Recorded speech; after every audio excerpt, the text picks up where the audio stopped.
हाँ। सर, आज कैबिनेट में भी चर्चा हुई है स्वास्थ्य विभाग को लेकर, क्या दिशा निर्देश दिए गए? प्रत्येक वापस आए हैं, तो उनके माध्यम से भी जो है उनके अपना अनुभव जो है वो कैसे रहे वहाँ पर, तो उसका भी जो है वो ब्यौरा जो है वहाँ वहीं भी जो है वो किसी भी प्रकार की कोताही ना हो, ऐसा दिशा निर्देश भी सम्माननीय मुख्यमंत्री जी ने दिया। सर, हाई कोर्ट में भी आज जो है सुनवाई हुई है। एक केस लगा था उसमें जो डॉक्टरों की भर्ती, जिस तरह से डॉक्टरों की कमी है, उसको लेकर कुछ निर्देश हुए हैं और सुनवाई 13 को अगली होनी है। तो क्या कुछ निर्देश है और एक तैयारी करेगा ताकि जो स्टाफ की कमी है वो पूरी की जा सके? देखिए, ये बात ठीक है कि आज इस विषय के ऊपर जो चर्चा हाईकोर्ट में हुई है और उसमें हमारे विभाग के जो ACS हैं वो वहाँ पर उनको तलब किया गया था और उनसे पूछताछ हुई है और उनसे कुछ क्लैरिफिकेशंस भी जो हैं वो कोर्ट ने मांगी हैं। जहाँ तक डॉक्टर्स की भर्ती का जो प्रश्न है उसमें मैं कहना चाहूँगा, ये जो 2.5 वर्ष जो सरकार के हैं, अभी तक जो 2.5 वर्ष का कार्यकाल सरकार का रहा है, उसमें हिमाचल प्रदेश के इतिहास में अब तक ये 2.5 वर्ष के कार्यकाल में तकरीबन 1150 डॉक्टर्स जो हैं वो प्रदेश के विभिन्न स्वास्थ्य संस्थानों में सरकार ने तैनात किए हैं। ये अब तक की डॉक्टर्स की होने वाली सबसे बड़ी भर्ती है।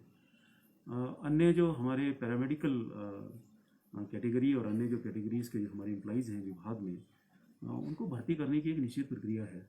उसमें जो है विभिन्न जो हमारे संस्थान हैं जिनके माध्यम से भर्ती होती है, उनको रिक्विजिशंस हमने जो है वो भेजी हुई हैं और कुछ कैटेगरी के वर्कर्स की भर्ती की प्रक्रिया जो है वो जारी है। प्रक्रिया के तहत सब कुछ होता है, तो सीधा जो है कहीं से उठा करके किसी को जो है एकदम जिम्मेवारी जो है नहीं सौंपी जा सकती। प्रक्रिया को भी पूर्ण करना है, पोस्टें भी भरनी है और सरकार इसके बारे में जो है कोर्ट के निर्णय से पूर्व ही अवगत है और प्रोएक्टिव है और इस दृष्टि से सरकार जो है पूरी जिम्मेदारी के साथ काम कर रही है, विभाग पूरी जिम्मेदारी से काम कर रहा है। सर, DDU में जिस तरह से आत्महत्या का मामला एक सामने आया है, उसको लेकर MS को हटाया गया है, लेकिन अब उसके बाद उन्होंने कुछ सवाल उठाए हैं स्वास्थ्य विभाग पर। उनका कहना है कि पहले ही उन्होंने जो है कहा था कि स्टाफ उनके पास अवेलेबल नहीं है, लेकिन फिर भी जो बर्डन है वो अस्पताल पर पड़ा और इस कारण जो है ये घटना भी सामने आई और कई बातचीत हुई है विभाग के बीच, लेकिन गौर नहीं किया गया और बर्डन जो है DDU अस्पताल पर बढ़ा है। और ऐसा उनका कहना था कि विभाग से कई बार बातचीत हुई लेकिन सुनवाई नहीं हुई। जांच इसमें देखिए, किस तरह की आगे होगी? इसमें जांच जो है वो आगे बढ़ रही है। ADM को जिम्मेदारी दी गई है, सारा जो है वो इसमें जांच को करने का और जो वस्तु स्थिति है, जो फैक्ट्स हैं वो पता लगे तो वो जांच जो है संपूर्ण होगी। 15 दिन का समय जो है वो जांच को पूर्ण करने के लिए दिया गया है और जांच के बाद सारे तथ्य जो हैं वो सामने आएंगे। एक महिला ने जो है वो आत्महत्या की है, लेकिन वो पहले से ही किसी मानसिक बीमारी से जो है वो ग्रस्त थी और उनका ट्रीटमेंट भी जो है वो साइकियाट्री डिपार्टमेंट से चला हुआ था। तो मुझे लगता है कि अवसाद के कारण से, डिप्रेशन के कारण से जो है उन्होंने ऐसा गलत कदम जो है उन्होंने उठाया होगा। अब उन्होंने जो प्रेस कॉन्फ्रेंस की है उसका जो है वो उसका वीडियो मैंने देखा नहीं, लेकिन प्रिंट मीडिया के माध्यम से जो कुछ बातें उन्होंने कही हैं वो सारी बातें उन्होंने उठाई हैं और ये सब जो है वो जांच के दायरे में जो है ये सारी चीज़ें शामिल होंगी। लेकिन मैं ये बहुत दावे और विश्वास के साथ कहना चाहता हूँ कि सारी व्यवस्थाओं को बेहतर करने के लिए विभाग को और सरकार को जो भी कदम उठाने होंगे वो हम उठाएंगे। कहीं ना कहीं लगता नहीं सर कि MS ने सरकार को घेरने की कोशिश की इस तरह सवाल उठाए सरकार पर? अब उनका मंतव्य तो वही स्पष्ट कर सकते हैं कि उनकी नीयत जो है वो सरकार को घेरने की है और प्रेस के माध्यम से जिस प्रकार से उन्होंने अपनी बातें कही हैं, तो वो बातें कहीं ना कहीं जो है वो